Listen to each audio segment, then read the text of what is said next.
काय बोलावं बाबा आता व्हिडिओमध्ये, खरं बोलावं तर शिव्या खावं, खोटं बोलावं तर ते आपल्याला जमत नाही, चेहऱ्यावर लगेच दिसतं. 2-3 दिवस झाले तेव्हा एक व्हिडिओ बनवला होता की एक ब्लाऊज आलं, 1च तास झाला आणि मी लगेच शिवायला घेते. काही ब्लाऊज 1-1, 2-2 महिन्याचे पडलेले आहेत. त्यांना मी सॉरी पण म्हटलं, पण त्यांना असं वाटलं की त्यांचे ब्लाऊज मी तसेच पेंडिंग ठेवले, त्या कामाला शिलाई देत नाही का?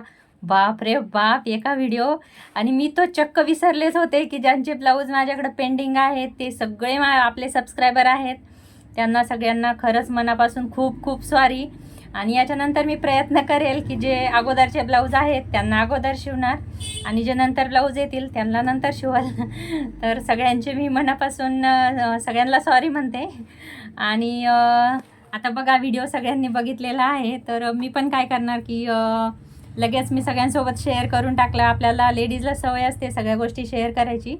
तर बघा आता महालक्ष्मी संपल्या, गौरी गणपती पण आता उठणारच आहेत 2-3 दिवसात. तर आता बघा कशी पटकन कामाला लागते मी आणि सगळ्यांचे ब्लाऊज असे एकदम फास्ट पटापट पटापट देऊन टाकते. तर चला मग करू द्या मला काम आता. बाय.